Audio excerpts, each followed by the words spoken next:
And the class itself, Chem 100, is what we call high flex, which means you can participate any way you want. Now, some instructors say, and that includes face to face, like we are now. Yeah, if there were anybody else in this class besides me, or Zoom, like we are, or you can take the class entirely web-based. That takes a lot of discipline in order to do it that way, and it's difficult to ask questions when I'm not there. um, let's see, where was I going with this one? Oh, high flex.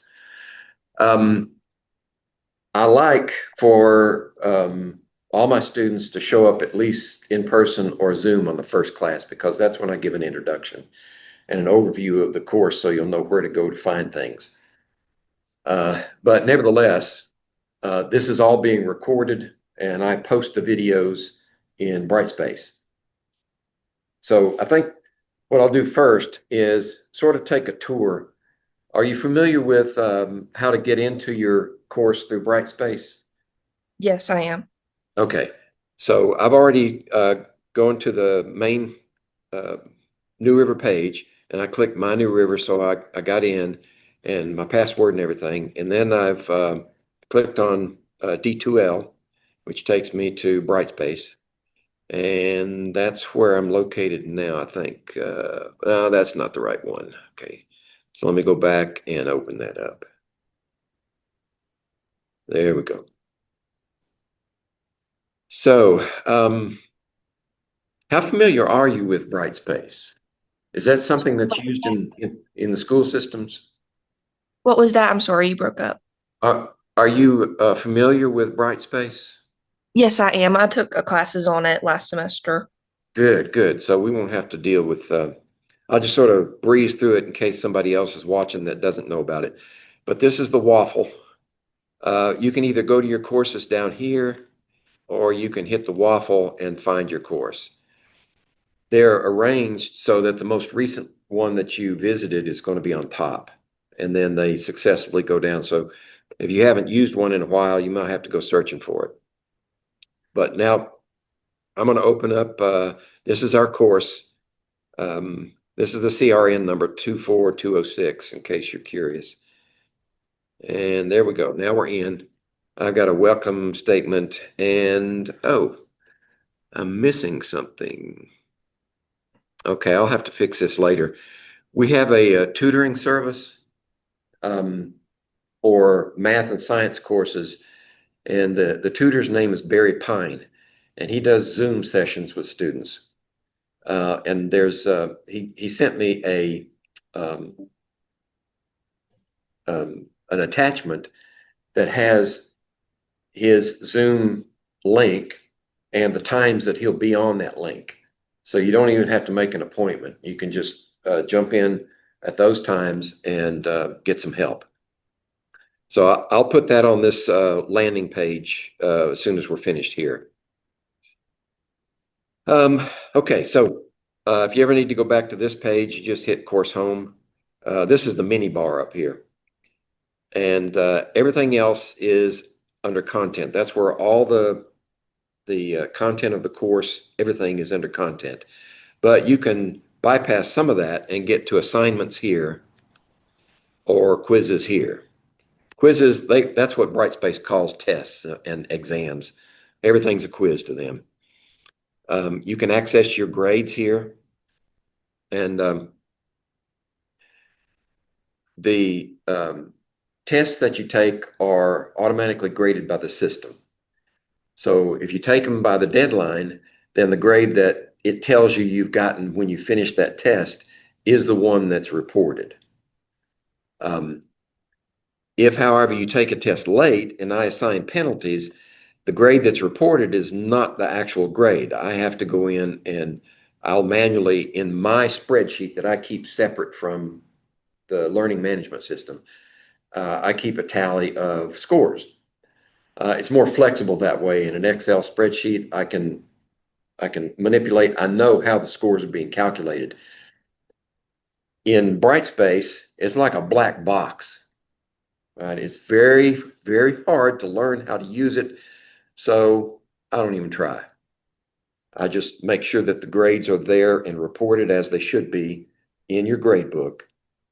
Um, and then if there are any modifications, I'll go in and manually make those. So if you're late, then I'll take care of that.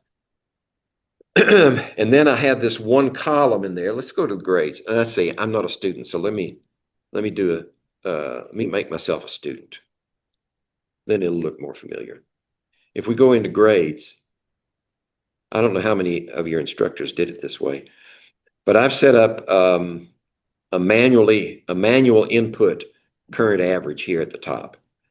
So that's not going to automatically update. I have to go in and manually transfer a grade from my spreadsheet to that one. And the way to know if you've completed an assignment, like a homework assignment, or you've taken an exam, now the exams are automatically graded, so that's a problem because it may show your grade there, but I haven't updated your current average. So I wouldn't panic for 2 or 3 days.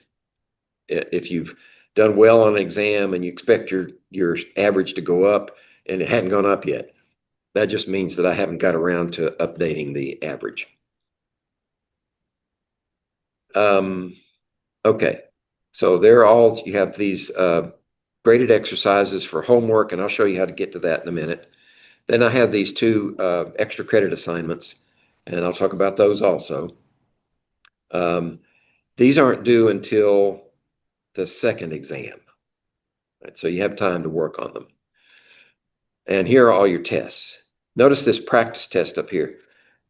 There's a link that I'll show you in the contents. The practice test is just meant to test your equipment to see if your respondents and lockdown browser are working properly. Whatever the grade is, it doesn't matter. It's not counted in your average. And then here are the rest of your tests, all the way down to Exam 9. I don't have a final in this course, I don't think. No, I don't have a final. We'll talk about the grading scheme in just a minute. Am I still breaking up? No, I heard you. Okay, good. Okay, there are your grades.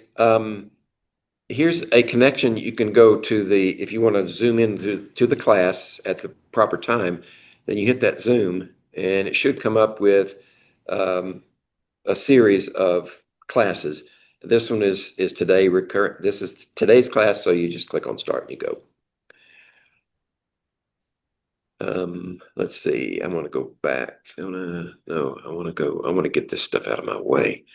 You can't see it, but I can, and it's bugging me. There we go. Okay, so let me go to, well, while we're here, this class list, you probably know about that. That's where you find everybody else in your class, including your instructor. So if you need to send an email, you just click on the ones you want or click all of them, and send an email. And it'll go through our New River email system, which is how we should be communicating. I know some students prefer their personal emails, but the school says, no, you got to do it through your email, your New River email. That's so we have a record because we archive all that stuff. Okay, course tools. I don't do any discussions in this class. They're just too much work for you and me. And they don't give you the benefit that you need for a class like this. Now, in some classes like English class, sociology, psychology, those other classes, discussions have their place, but I don't use them. I probably ought to just take that out of there. Okay, now I'm going to go into the course here. Content. There we go.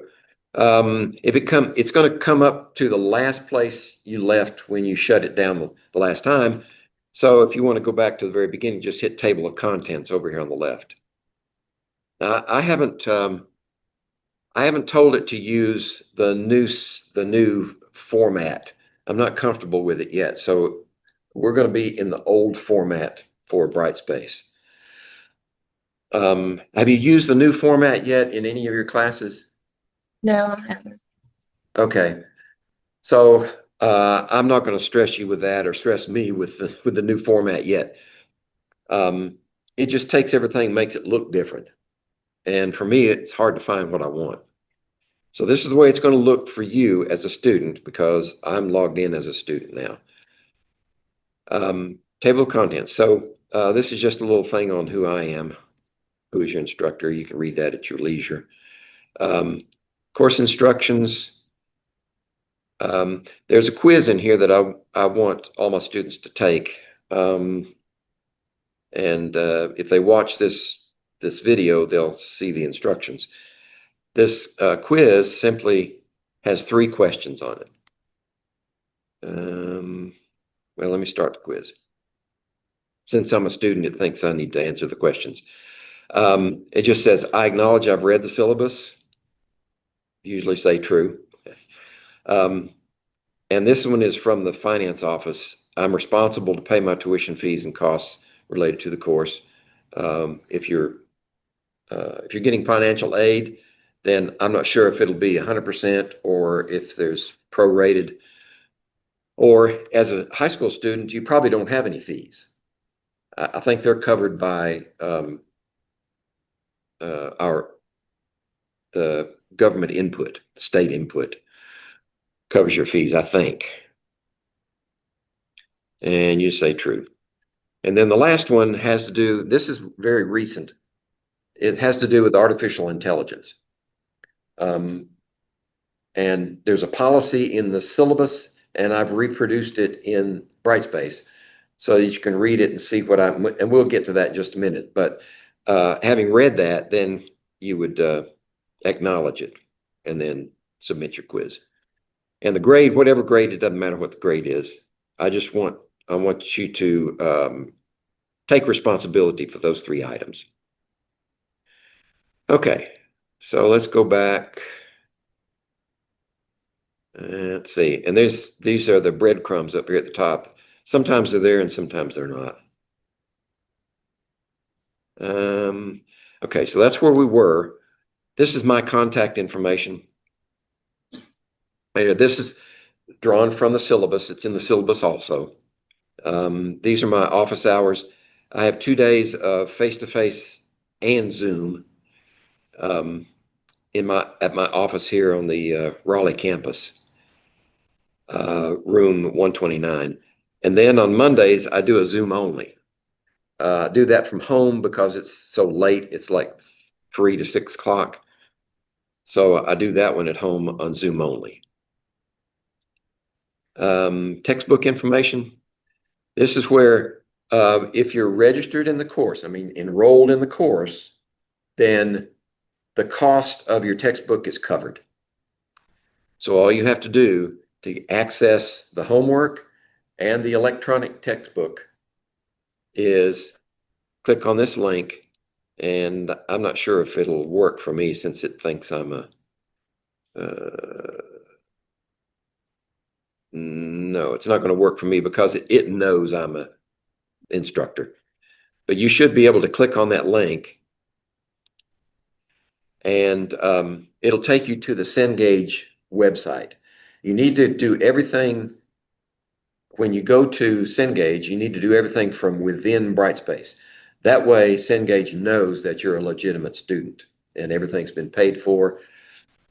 And for doing the homework, the course is linked into Cengage.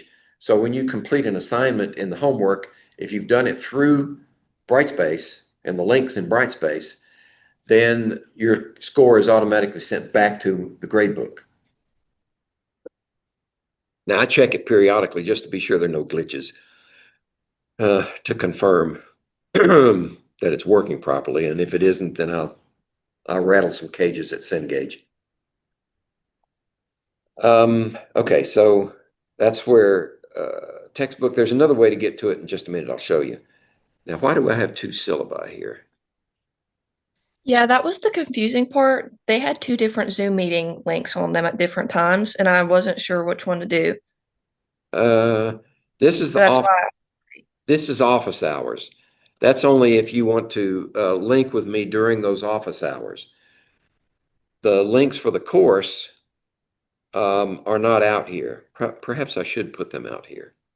You have to go into Start Here, Lessons and Resources to get there. And I'll go there in just a second.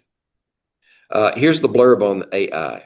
So that's what you agree to when you take that little quiz. I need to remove that one. Let me go back out here as me and fix that. Otherwise, I'll forget, and it'll be there forever. Okay. It looks to me like they're both the same. I'm not sure how I ended up with two of them. 24206. Oh, wait a minute. 24207 is not. That's the wrong course. So I need to delete that one. Let's see, can I do it from here? Hope I can. Delete module. This is 24206. There we go. Now let's go back down here to syllabus. That's correct. Now let me call it up. Just click on it and see if it looks kosher. I think so. Okay.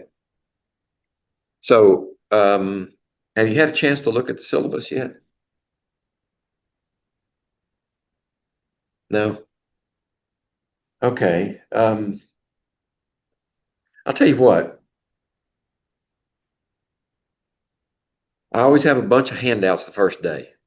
I have a bunch of handouts all the time, but especially on the first day. And probably what I ought to do is grab each one of them and put it up for the camera so you can see what you would have gotten in class. Then you know what to go looking for. Let me do that. One of each.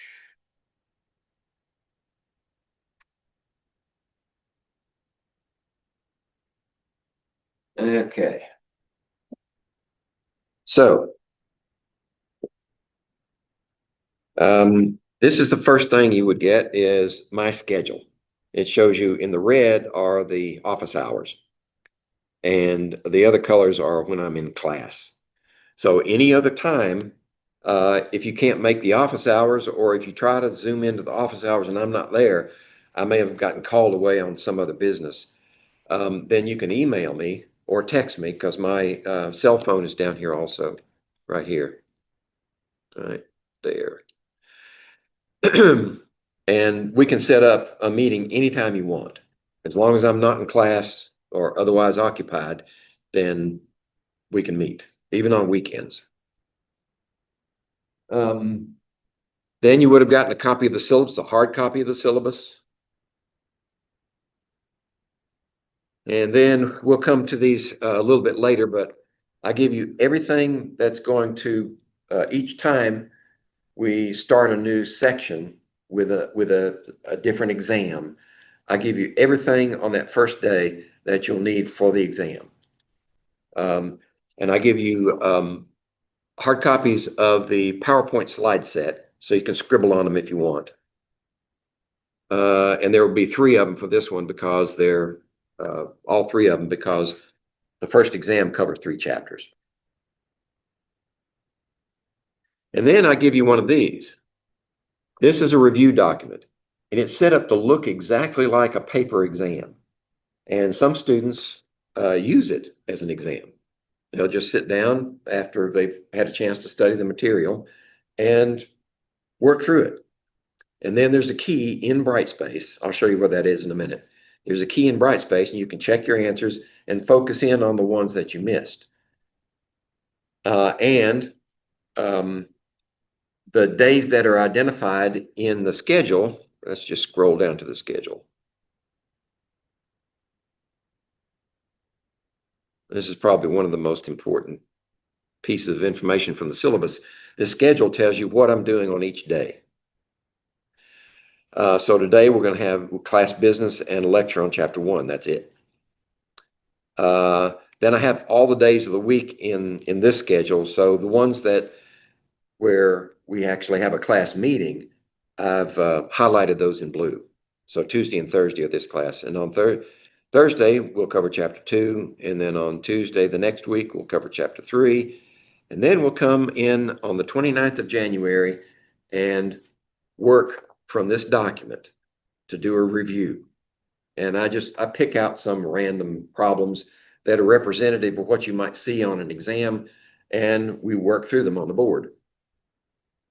But first, anybody, there's Amr, that anybody who wants to we can start off working on problems that you couldn't figure out. We do those first. And I only start working down problems I picked after everybody else we've worked on their problems. So if you missed some here and you're trying to figure out why you missed it and you just can't figure it out, then I've got this other document. These are what I call worked problems. Most, if not all, problems in that document are right here. I worked them out at least one way. Very often there are 2 or more ways to work a problem. And I may use a different way in class when we're working sample problems. But this will hopefully kickstart your brain if you can't figure out where you went wrong. Okay, so that's everything I hand out on the first day. And let's go, we'll come back to this in a minute. Let's take a quick look at the syllabus. There's a lot of stuff in here that I have to put in because it's required by New River. Here's just a course description. There's the modality of the course. I described high flex earlier, right? You have some instructors insist that you tell them the first day how you're going to attend. Am I going to be face-to-face every day that we meet? Am I going to be, which is traditional, the trad? Am I just going to do it all myself on Brightspace? That's web. Or am I going to show up for Zoom during class sessions? I haven't gotten to that point yet. If you show up, I'll mark you present. If you complete all your assignments on time and you prefer web, then that is how I count you present. Zoom is kind of in between. Okay. There's an appendix that I've created for instructions on how to attend in each of these ways. There's a textbook is covered in your registration fees. And if you want a hard copy, which is not required because Cengage Unlimited has an electronic copy of the textbook that you can access through the homework link. And I'll show you where that is in just a minute. But if you want a hard copy, then this is the one we're currently using. But used copies of those, probably not very expensive, or even earlier versions. Go back 1 or 2 versions, editions, you should be okay. This other stuff is primarily for me, if you're interested. New River outcomes, we have to assess these every semester. And these are student learning outcomes. These are specific to the course. Those other were generalized. Now, here's probably an important stop. How do I grade? I grade on a 10-point scale. If you've got a 90% or better average at the end of the course, I mark an A, send an A to the registrar. Or midterms also. All right, we have to report midterm grades. So if you got 90% or better, then you got an A. And I work B, C, D, F down through 10 points each. Chapter exams averaged all together count 65% of your grade. And then the final exam is 15%. It's roughly 2 exams worth in the final exam. And then homework is worth 20%. Let's see, point out some. I don't know if you probably ought to be aware of this administrative withdrawal procedure. If we have had no contact with a student, face to face, Zoom, web, web is a little different. Minimum is 2 weeks with no communication with the student. And I have to gauge that with the web part of the course based upon your assignments, turning in assignments and quizzes, exams. So I have some latitude there, but technically 2 consecutive weeks with no communication.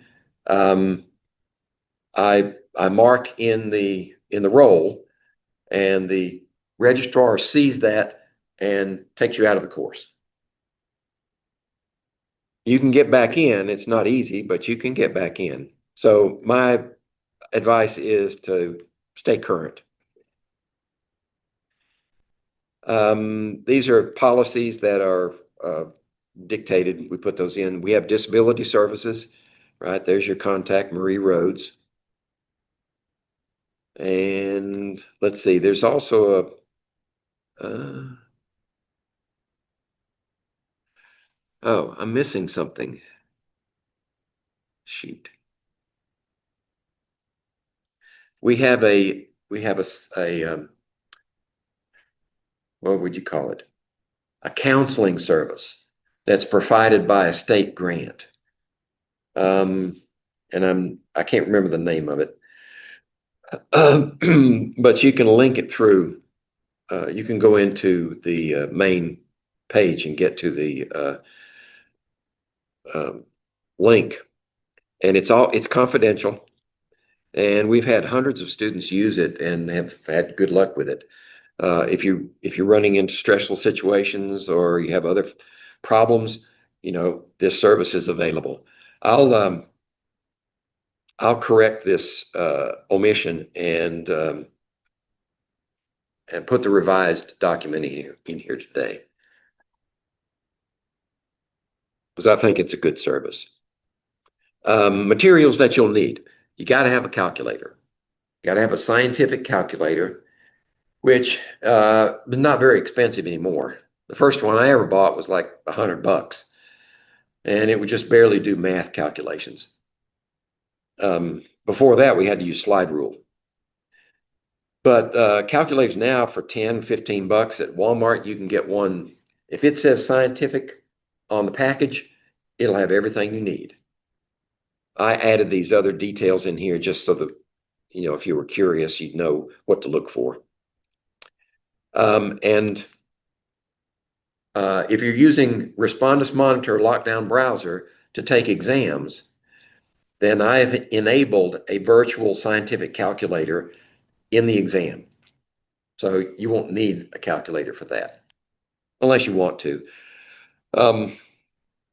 If I see you on camera doing something that looks funny, just hold it up there, right? Show me you've got a calculator, and you're good to go.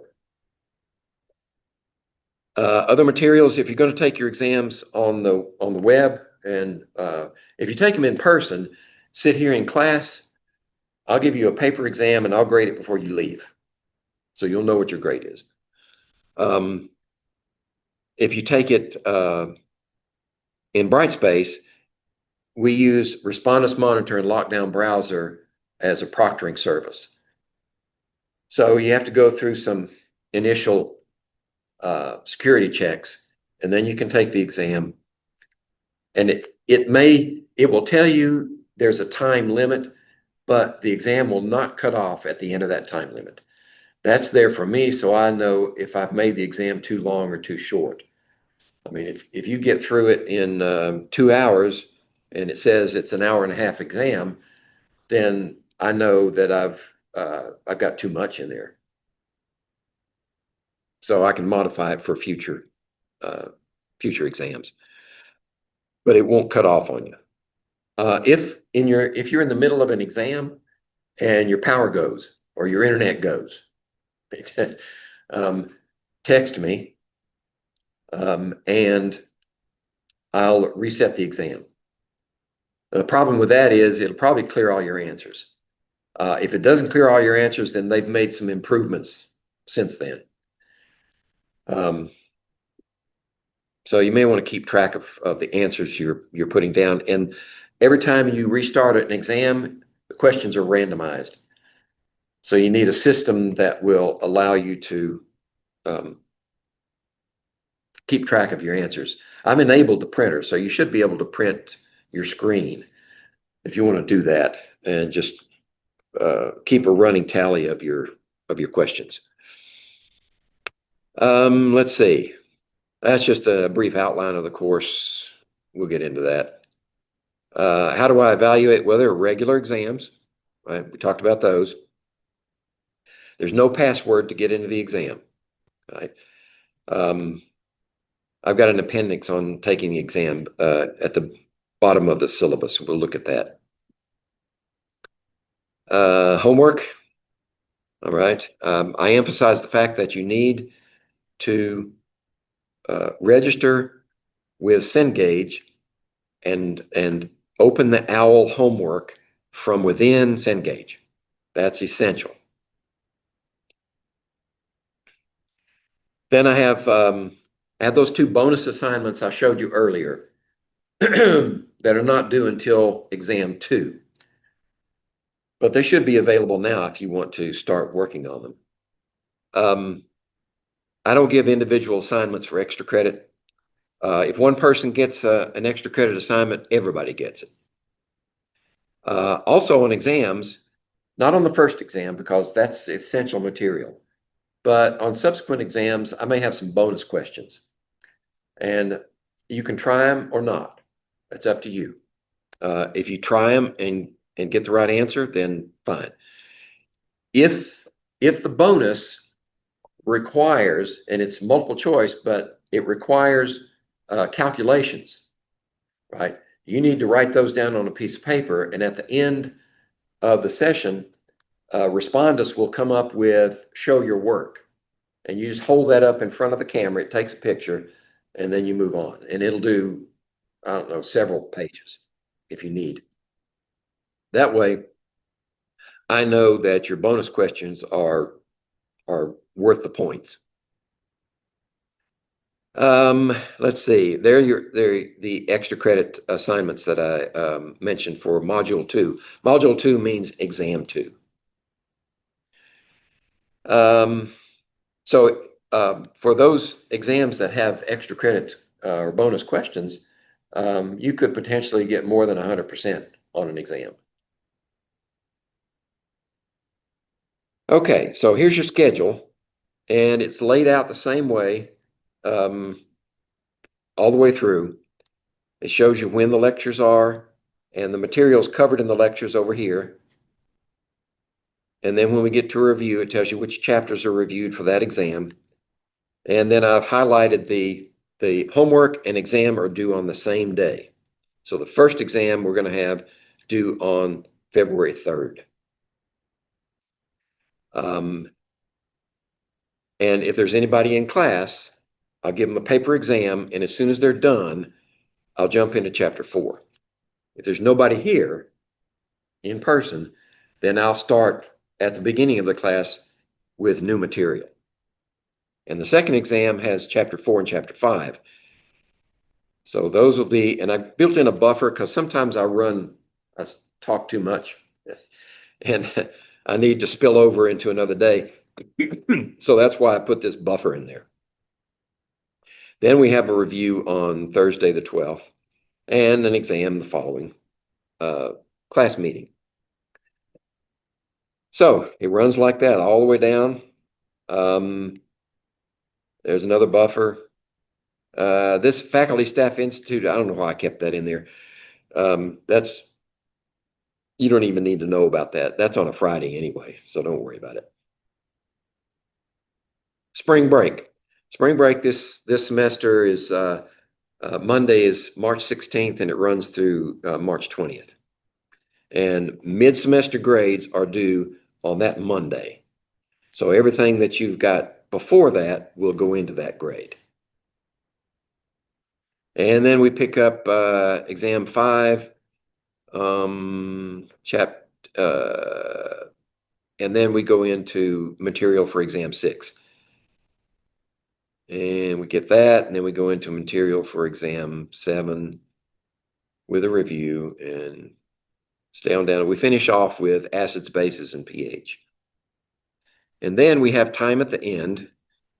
Oh, I forgot redox. We do redox also. Yeah. That won't mean anything to you now, but it will. Chapter 18 is the last. And then we have time to review that Thursday. Let's see. Yeah, I've only got one class period for review. Should be enough for the final exam. And then I've scheduled the final exam for Tuesday, the 12th. The school used to schedule exams different than the class schedules for the rest of the semester, for the previous semester. But I think they realized that a lot of our students work, they have children, they got babysitters. So once they've arranged their schedule around class attendance, that's the best time to have an exam. So we just scheduled the exam for Tuesday the 12th. That'll be the final exam. And then I'm supposed to submit the grades on Monday the 18th, and then we're done with this course. This is a one semester course, an overview, an introduction to chemistry. Okay, let's see. Here's the AI policies that I mentioned earlier that are duplicated in Brightspace. New River policy for attendance. You can have excused absences, and I report the absences. It's a little tricky with web-based courses, but I give my best estimate as to whether you're attending or not. That's based upon completion of assignments. Let's see. Makeup testing is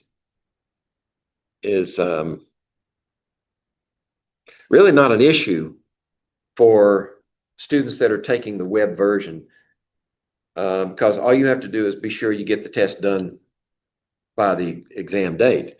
If you miss an exam date, then I assess a penalty.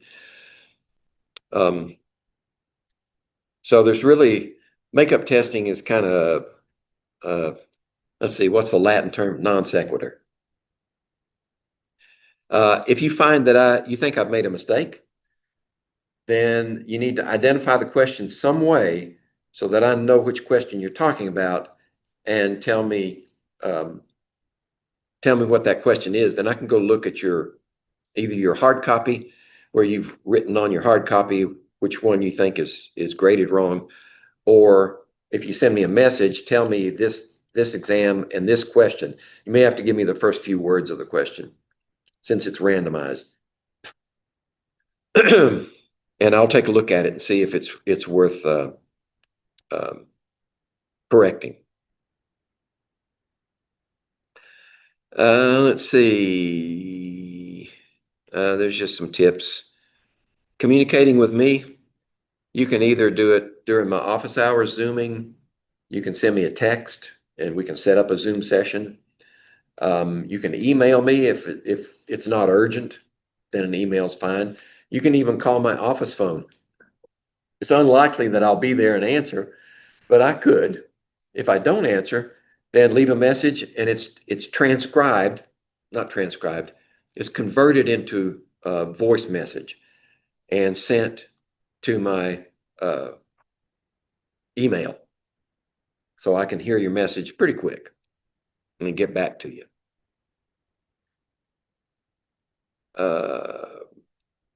Okay, stop me anytime if you have questions. There's my office hours, and there's the if you want to connect with my office hours, or you want to attend a meeting, you can do so on a tablet or on your cell phone. You just need the Zoom app, and here's where you go to get it right here.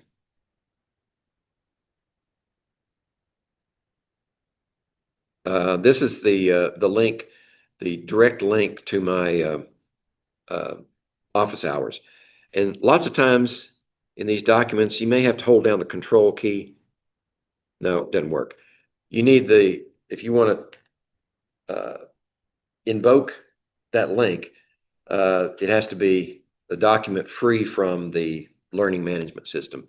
Then sometimes you can do that, or you can cut and paste it, either way.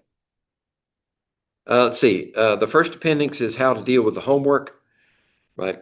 The homework, when you get into the homework, there's a lot of information in there, a lot of exercises that you can do. The only ones that count to your grade, I've marked in parentheses with a title as graded. So those are the ones that you need to be sure and complete by the due date. These give you some instructions. What are they going to look like? What are the questions going to look like? Some are different. Some this type is mastery, and the other type is just multiple choice.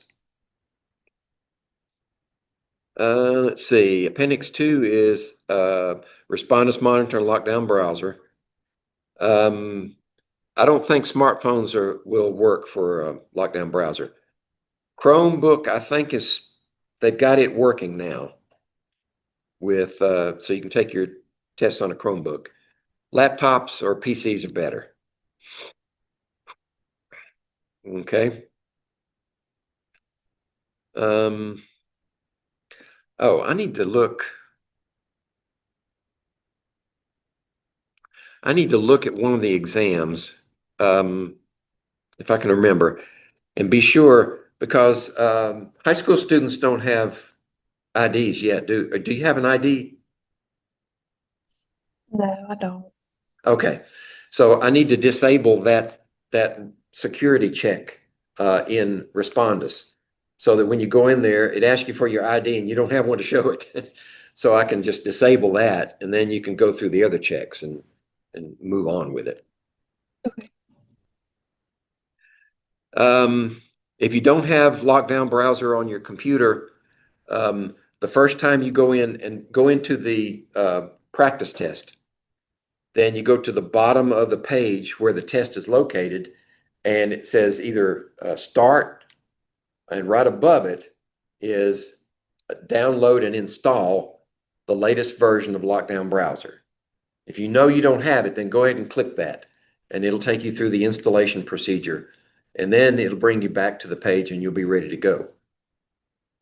Sometimes, like with me, I tried to check out one of my tests last week, and it said I didn't have a current version, so I had to go in and install it. And that led to some other issues, but that's not your problem. So there's the security check. There's the practice test I mentioned earlier. And then I think I have one more. Yeah, one more appendix. And this is attending the meeting in Zoom. Okay, so you can read that. And that's it for the syllabus. If there are any questions, we can look at the rest of Brightspace. That's syllabus. Let's see, how much time do I have? Ooh, okay. I need to get a move on because I want to finish the first chapter. It's not that long, but I don't want to get into a crunch. Okay, we were on the syllabus, AI usage. We showed you that one. Zoom office hours, Microsoft bookings.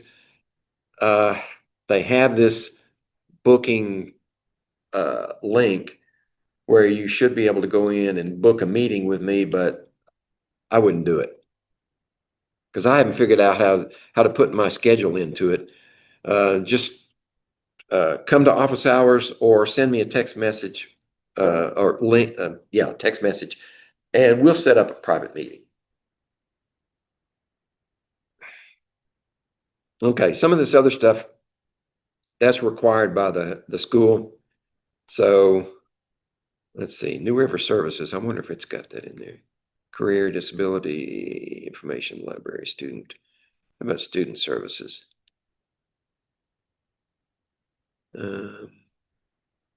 Counseling. I think this is the link I was trying to reference earlier. Counseling. Yes, Better Mind. There you go. So that's your link. If you need some counseling, it's confidential. I don't know. Nobody in the school knows that you've accessed them.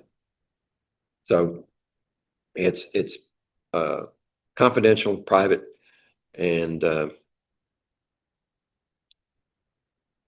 it's between you and your counselor. Okay, let me go back here. Let's see. Table of contents. Okay, I was down here to services, course evaluation. So toward the end of the course, I think I've said it. It won't open up until probably the week before finals. So you won't be tempted to fill out the survey before you've had a chance to take the course. Um, so that's your link there, and just answer some questions about your instructor, about the course design, and then there are places to comment. You can say anything you want to,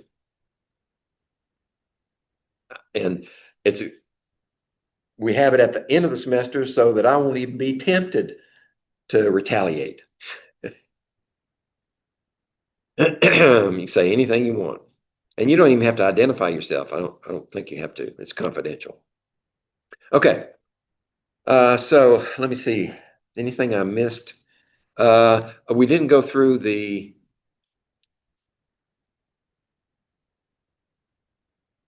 I do have a course tour, but I think that video is kind of old. Um, there's a separate course schedule, right? So you don't have to open up the syllabus to see it.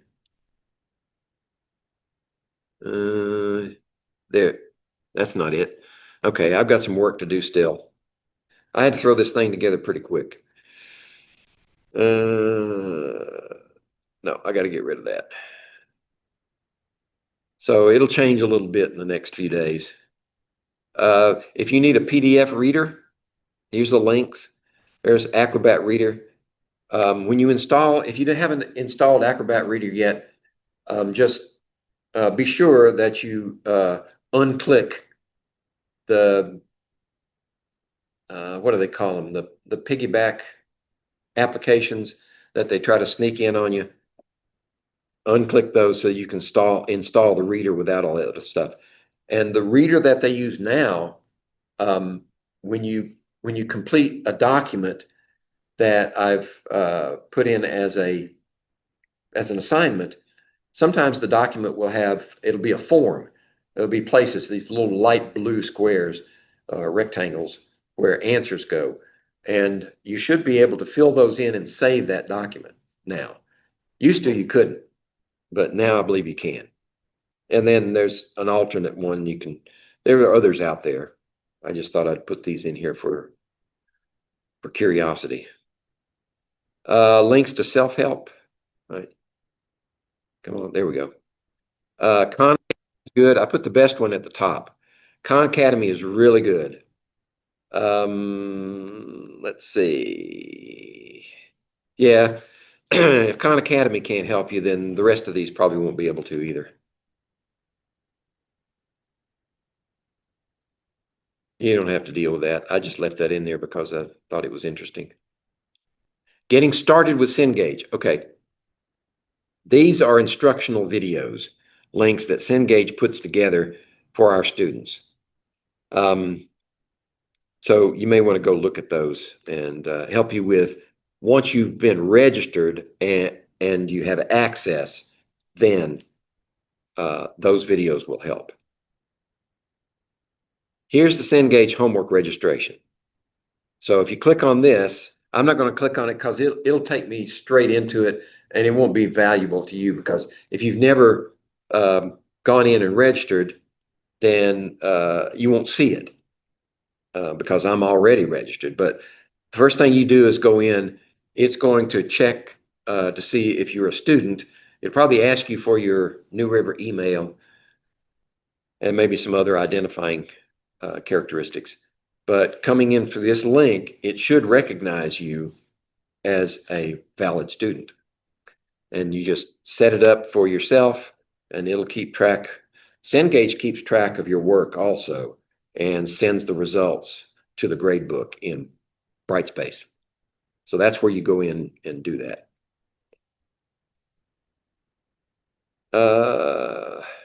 Okay, I got a link for the ebook too. Introduction to Chemical. I think this is the student solution. This is a solutions manual for edition 9. So I don't think the numbers are going to match up. I probably ought to. No, you can still see it. But this takes you directly to the textbook. Let's see. You can click on this one, and that'll link you into the Zoom class meeting like we're having today. And then down below that are the modules. So each one of these is an exam. 1, 2, 3, 4, down 9, and final. And the rest, those you can't see. So this other stuff down here you can see, but it's not. I think we've already talked about it. So let's just look at one of these. Let's look at module 1, see how I've set things up. If it's too busy, if there are a lot of pieces to the module that expanded, then you can hit collapse all and take up less room. So here's chapter 1 objectives. Yep, open that up and it gives you a list of objectives. I thought I don't have. Do I have? No, just objectives. I hadn't got around to making a checklist yet. I'd like to do that, make a checklist so you can say, okay, I need to do this, I need to do this, this, this, this, this, this. So you can kind of check it off. Here's a periodic table with the charges. This is provided so you can start to memorize the symbols.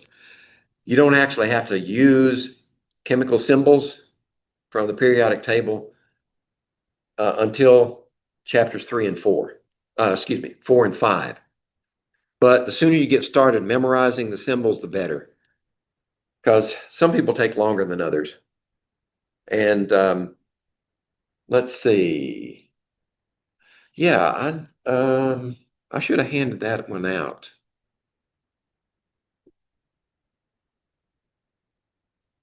All right.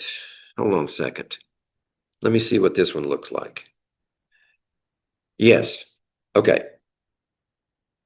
So you don't have to memorize the entire periodic table, just the ones that are in the red boxes, about half of them.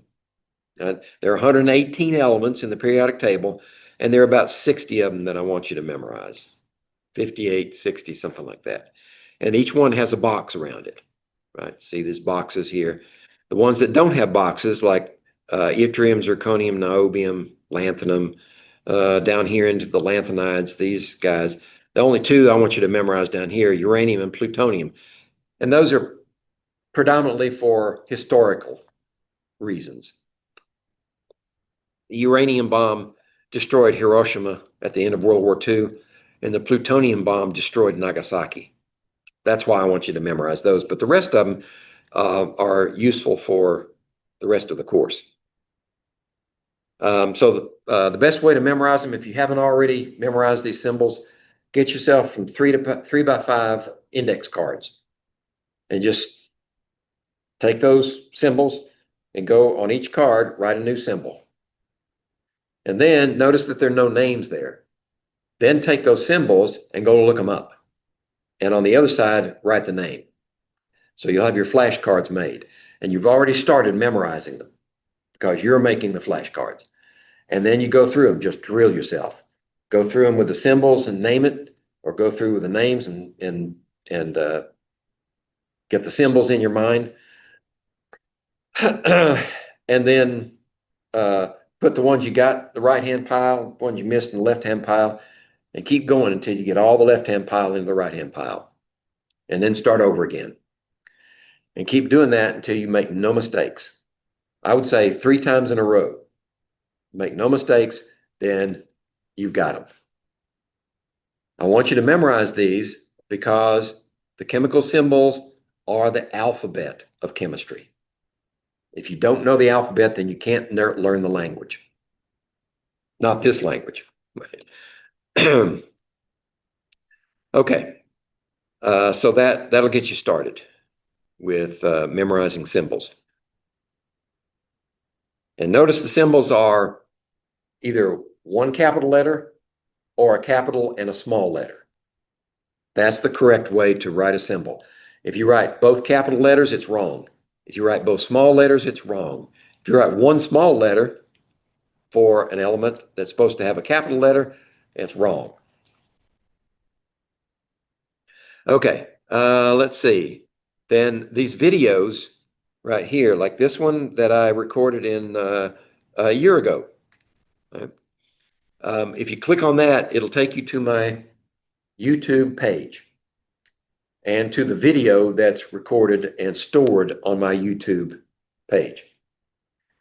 The only disadvantage is you have to sit through commercials because YouTube is free to people like me. And it's not monetized. So I don't get any money because you visited my site. I don't think that'd be fair anyway, because the government, the school is paying for me to do all this stuff. You know, I shouldn't, I'm already making money from it. Then chapter 2 objectives. I skipped the PowerPoint slide set here. If you go to this one, notice that the PowerPoint slides are in 3 flavors.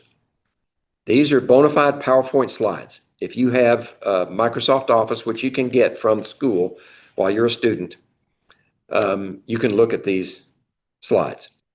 If you don't have access to it for some odd reasons, you can look at the PDF version. It just won't have any videos or animations. And then the PowerPoint HTML5, if you click on that, it comes up in your browser and it shows you everything that you would see if you were running the PowerPoint slides with Microsoft Office. But all you need is your browser and it'll come up and there it goes. And you just click through them. All right. Okay. So let's see. Let's go back to, yeah, there we go. Let me go back. Let me get module 1. Here we go. Now, and the layout here is the same for every time. Every module has the same layout. It has slides, then it has the video that I recorded when presenting them, and then objectives for the second chapter. There are more than one chapters. You're going to have a second one here. Then the more slides. And then the reason that there's no video here is because the second and third chapter I did at the same time when this on the same day. That's if we have what's called block schedulings, where you only have one class a week, like you have 2.5 hours for that class, then yeah, I have to do a lot of talking. But this video will have both chapters.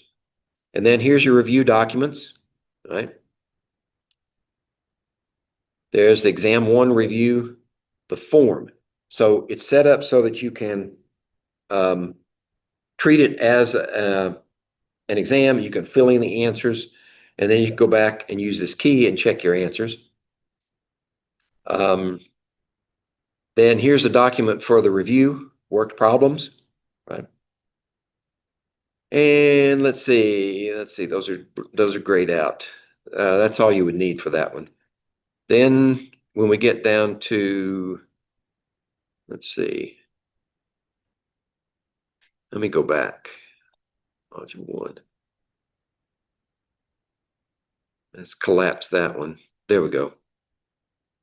This is your homework link, right? We have 3 chapters in this one, so you click on one of these and it should take you.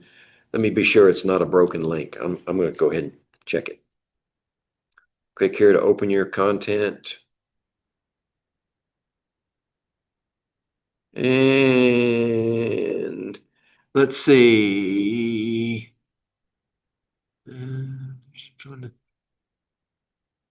Yeah. 2026. So the links are working. So let's go back. That's how you get to your individual chapters homework. You can do it either way. You can go to that main registration link and find your homework, or you can just go to this one, click that, it'll take you straight to that chapter homework. These are all archived videos. They were from past, you can look at them if you want to. I just keep them here for posterity's sake. Practice tests. These are bright space tests. You don't need Respondus Monitor or Lockdown Browser. So you can drill chapters 1, 2, and 3 and get practice taking the bright space test. Then this is your practice test for Respondus Monitor. This is the one that we're using to check your equipment. And the grade doesn't matter. There's one question in there, you put down any answer, it doesn't matter. We're just checking your equipment. And let's see, if you take the exam in Brightspace, it'll be here, but it won't open up for you, I don't think, until a certain date. Oh, this document down here, I'm trying something new. So I left this document here because once you get into Lockdown Browser, it won't let you open any other files. So what you need to do is click on this one, and this is useful information that is located at the end of every review document. So if it's in the review document, that useful information at the end of the review document will be reproduced on the exam for the paper exam. But I can't do that. I couldn't do that in the past for these type of bright space Respondus monitor tests. But I think I found a way to do that. So for the first one, print this out and have it handy. But when you start the test, the very first question is going to have a link, and you click on that, and it'll open up in your Lockdown browser. It should open up another tab with that document in it, and you should leave that tab open to take the test, and you go back to that tab if you need to refer to useful information. If it works, then we won't have to do this anymore. But I'm leaving it there as a safety net. Solutions to textbook problems, you can use those if you want. Okay, so every module is structured the same way, except for the final exam, right? Everything else that we've covered up to that point has already been beaten to death. So I think I have practice tests. Yeah, I have a final review practice test there. And then I have a final review documents here that we'll use in class for our review. And these are videos for the previous courses that I taught and did the review. And then these are our archive videos, and the final exam is located here. If you take it in the web, then that's where you'll go. Okay, any questions so far? I think I've beat this horse to death. If you think of any other questions, you can email me or text me or save them till next Thursday. Now I want to get into, let me stop this share. I want to get into chapter 1. You'll notice if you go and look at the textbook for this course, it's going to be radically different than that look. I've been using a slide set for several years, and I modified them so heavily, I don't see the point in going and using a new set of slides and having to remodify them again. So the slide set will look a little bit different than the newer textbooks. Okay. Everybody remember him? That was Grumpy Cat. He really wasn't grumpy. He just had a metabolic disorder. It's similar to dwarfism in humans. Okay, so we're going to cover today just an introduction to chemistry. And then in the subsequent meetings, we'll do measurements and calculations and then talk about what matter is, why that matters to chemistry. Okay, just a few handful of topics. Okay. So let's talk about chemistry. Why is chemistry important?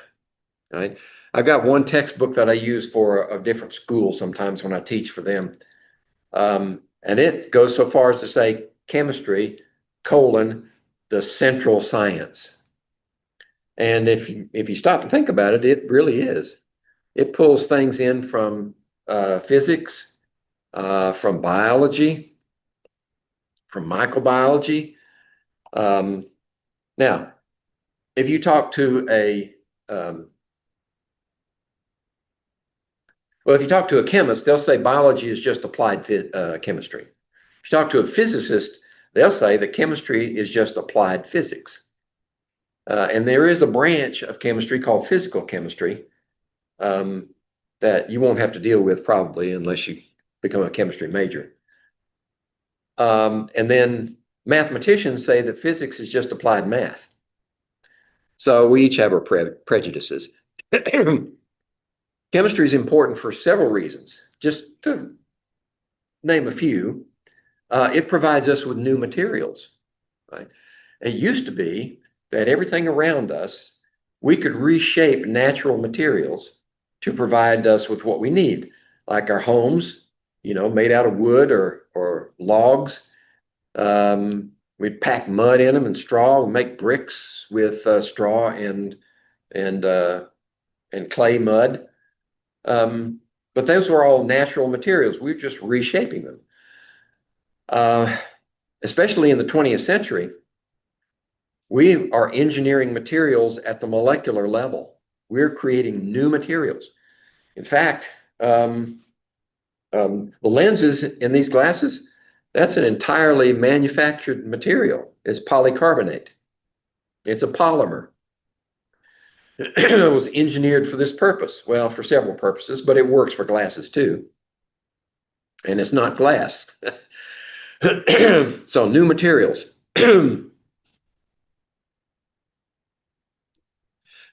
Pharmaceuticals, right? That's a big deal with chemists. Manufacturing molecules to treat certain human diseases or conditions. Oh, new energy sources.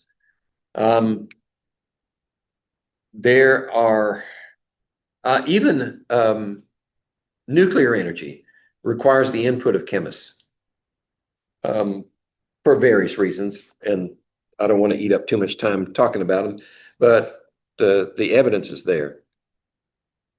Food supply, oh yeah. The reason we can feed 6 or 7 billion people now on the earth is because we have chemicals to do several things. One is we feed our plants more than they can get from the soil, right? Called fertilizers. Now, of course, you need plant breeders to give you the right seed stock that will take advantage of those chemicals. We also have chemicals that treat pests, either weeds or insects or certain diseases, right? My catchphrase is better living through chemistry.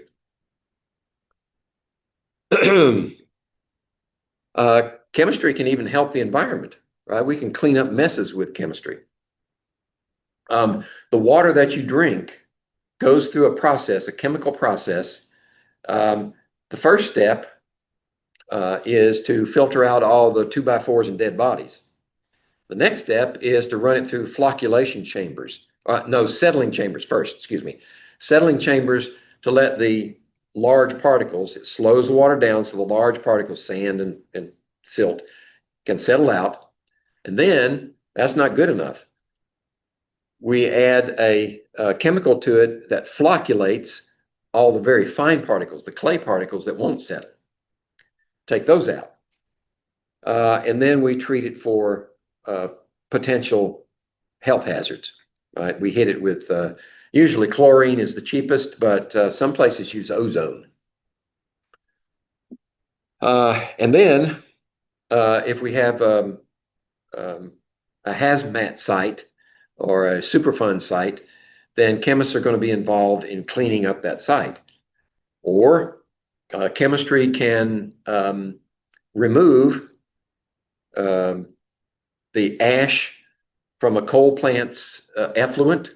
It can also remove the carbon dioxide from that effluent and trap it. There are probably a host of others, but that's enough to get us started. So in this course, we're going to learn the principles of chemistry, what we mean by chemistry, for one thing. Try to become problem solvers. Think about things logically. This technique, this skill is extremely useful for people who tend to be emotional and make snap decisions. They can cost you a lot of money and grief. So what you can take from this course is not just chemistry, but how to think about problems logically and solve them. All right. Chemistry. There are a whole host of different definitions. This is one of them.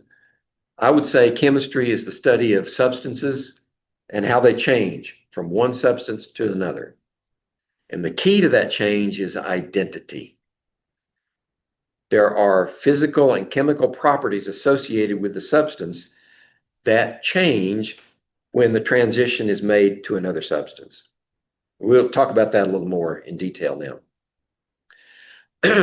But that's why chemistry is so broadly applicable, because the definition is so broad.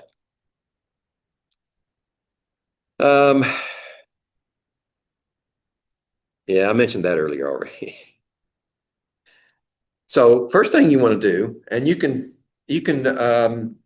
put a real fine point on this and say, how do I deal with this when I'm sitting down for a test? Right? Recognize the problem and formulate the problem in your mind clearly. If you're taking a test, you would say, what's the question? If you don't know what the question is, you're not going to get the answer. So that's one way of putting it. When you do that, it may require observation, right? When you've identified the problem, usually as a result of observing something, like the classical story is Isaac Newton sitting under an apple tree. Right? Apple falls, hits him on the head, and he thinks, whoa, what just happened? Why did that happen? And then he goes off and makes a career out of gravity.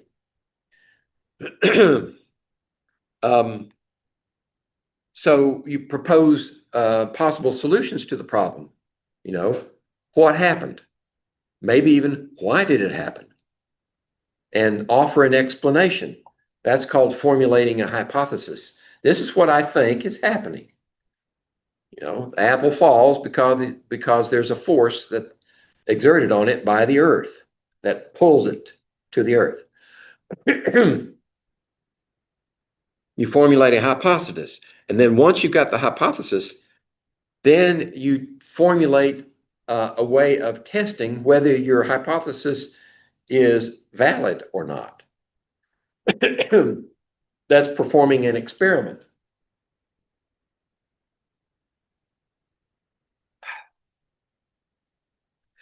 And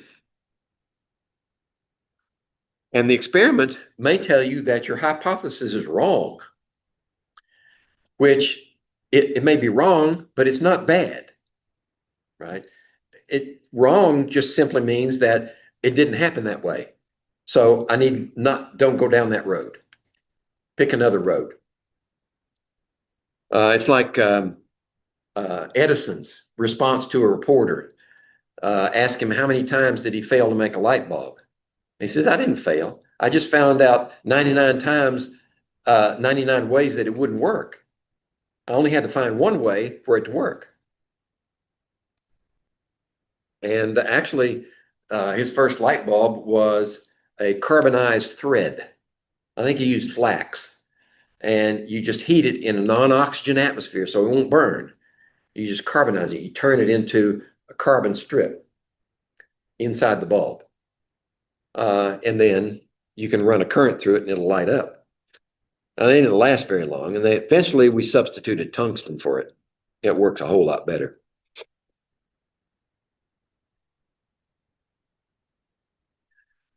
So this term science is thrown about like everybody knows what it means, especially in the popular media.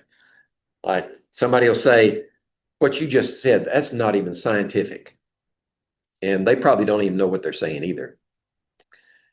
Science is a framework for acquiring and organizing knowledge with the intent of building an understanding of the natural world.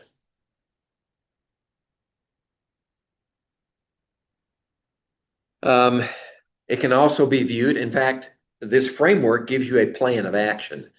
It helps you formulate procedures for your experiment, right? So that you can understand, make sense of what you have observed in the natural world.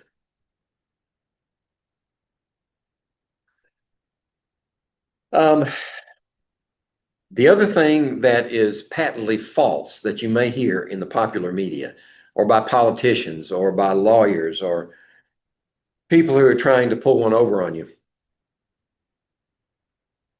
if they use this expression, settled science, or the science is settled, then you have my permission to walk up to them in their face and call them a liar. Science is never settled. Science is a process. Now, we may come to arrive at a deeper understanding of the natural world, but it can always be challenged. That's one of the principal defining characteristics of scientific research, is that you can always take another scientist's work, try to do it yourself, and see if they are all wet or if they're onto something. We always ask questions. That's the whole purpose behind peer review. If you want to publish your research, you have to send it to a number of peers who are conversant in your particular area of science and see if you've made any mistakes before you publish it.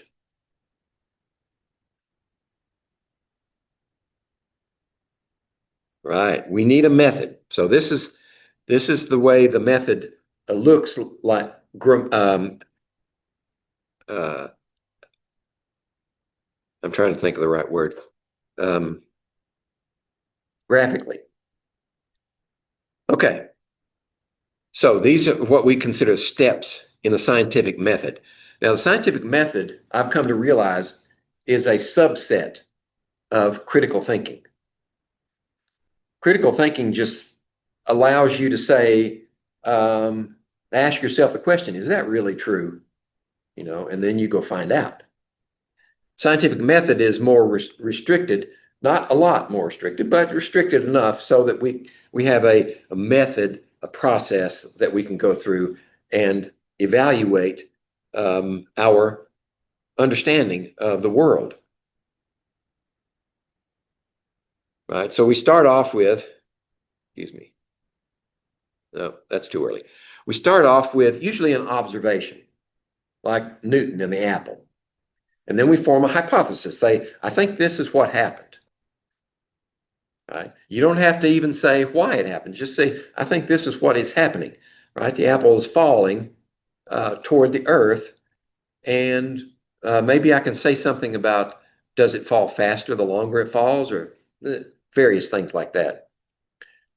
And then you perform experiments. And you use the experiment to confirm or refute your hypothesis. All right? Usually, the results of an experiment create more questions than the answer. Right? It's kind of like job security. You've always got something to do in research, as long as you can find somebody to pay for it. So you run this experiment, you confirm or refute your hypothesis, and then you reformulate your hypothesis, and you do it numerous times under different circumstances, even multiple times of the exact same experiment, calls replication, because there's always this thing in there called uncertainty. We're going to talk about that also. Uncertainty. And the more times you run the experiment, the more replicates you do, the more likely you are to find out what the true or the most likely value or result of the experiment is. And you do that for a while. And you may come to the point where you're satisfied that you understand what actually happened. And you may be able to form what's called a law. A law is simply a summary of what has happened, right? With your explanation. Now, the law never tries to say why something happens. We get to that with theories.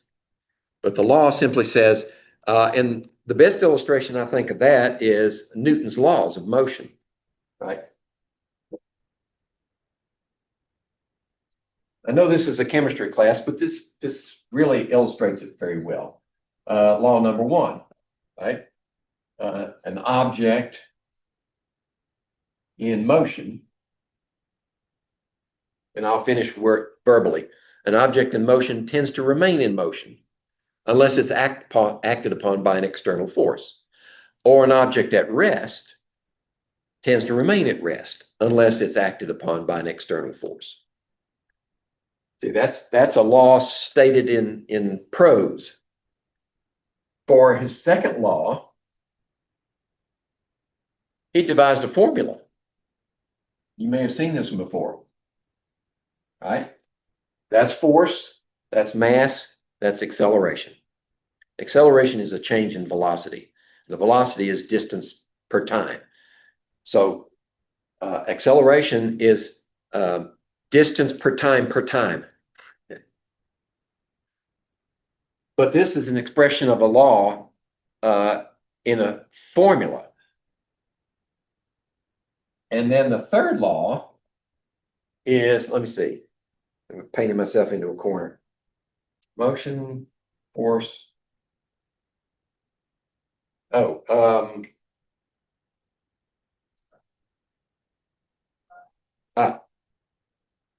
This is the law of action reaction.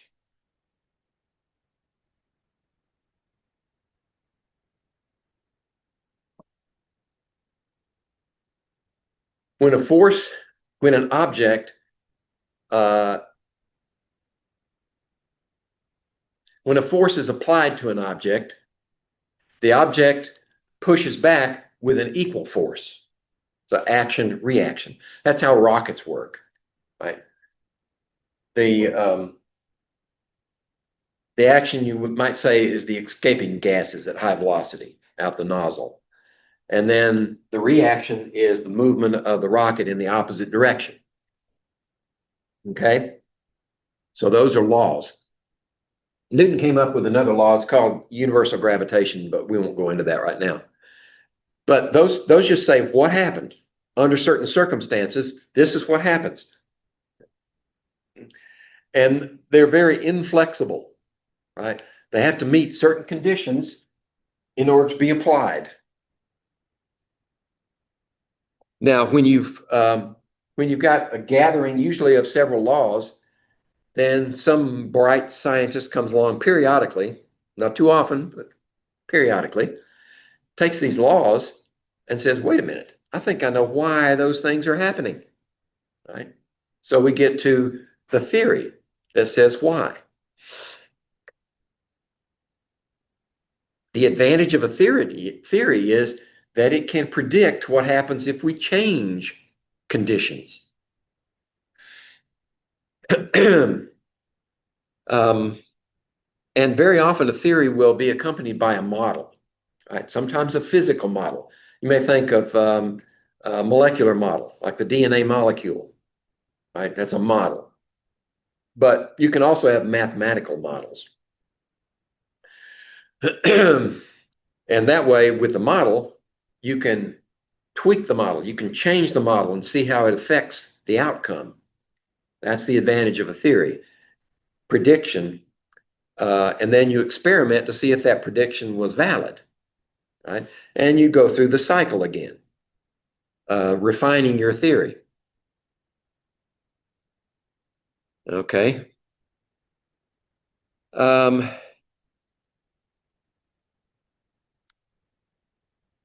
So, which of the steps in the scientific method is missing from the following situation? All right.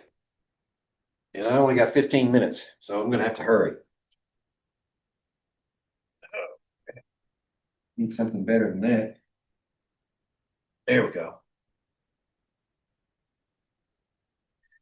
So your instructor is holding a balloon, quickly inhales some of the gas inside the balloon. He then speaks, and his voice changes to a high-pitched sound. Everybody's done that with party balloons, right? He then asks you to determine what gas was inside the balloon that you inhaled. Based on your observations, you conclude that the gas must be helium. So what's missing? Well, we've got an observation, correct? We observe the squeaky voice when the gas is inhaled. Then we jump to the conclusion that it's helium. What's missing? There's no experiment. We had no way to test to be sure that it was helium, right?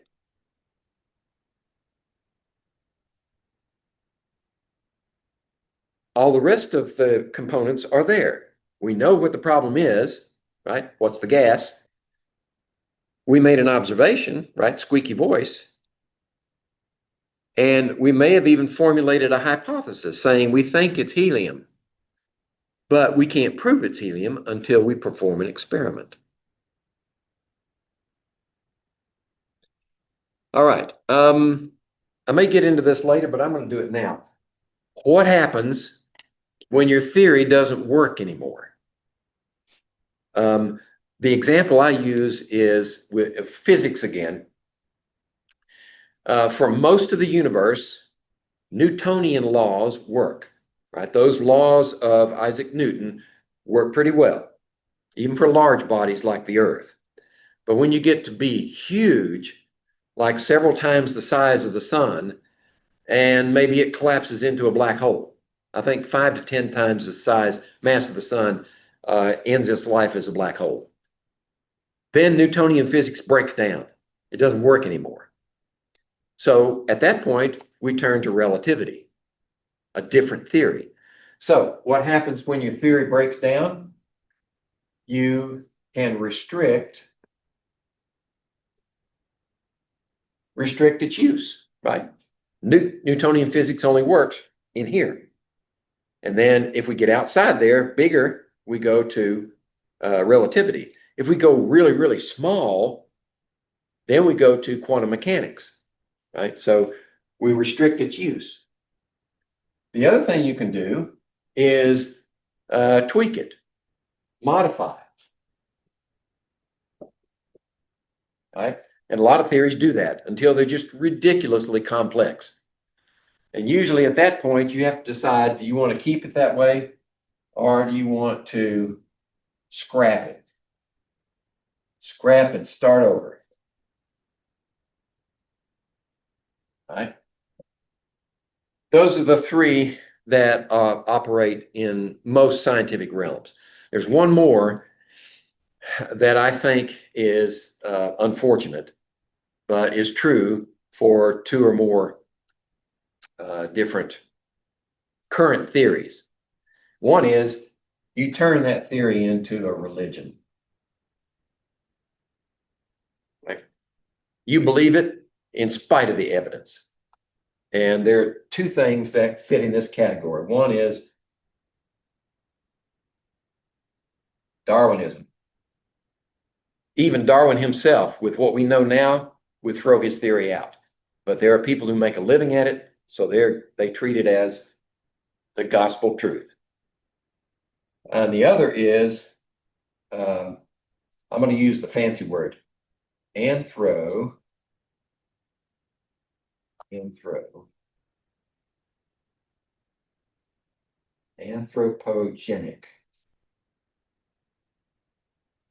Global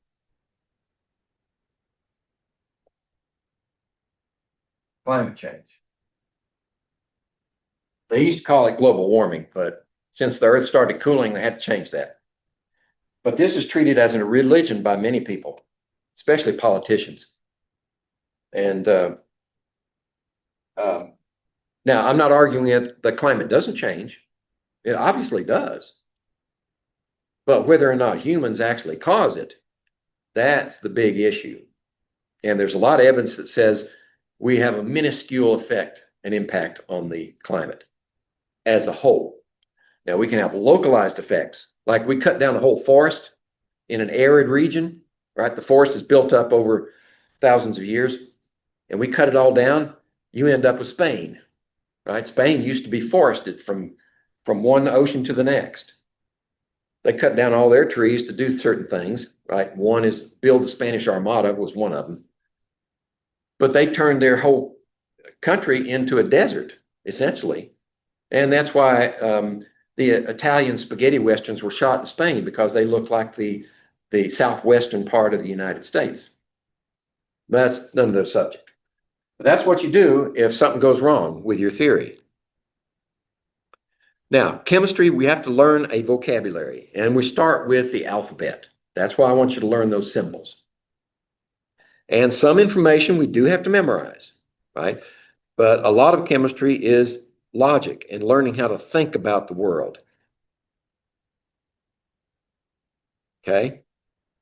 And mistakes are not bad, except on exams, I guess. But that's why I give you all these sample problems to work, right? Make your mistakes before you get to the exam. And learn how to solve problems. And always ask questions. Your two best friends in chemistry, well, in any science, as a matter of fact, your two best friends, let's see, am I still centered? Yeah. Your two best friends in chemistry for our purposes is curiosity and in this course, boredom. The reason I say boredom is if you work all the problems that I give you as sample problems in the review document, and you start to see a pattern, there's lots of repetition in there. And you say, I've seen this one before, and I'm working it. I'm actually getting bored working these problems. That's a good sign. That means you understand that particular type of problem.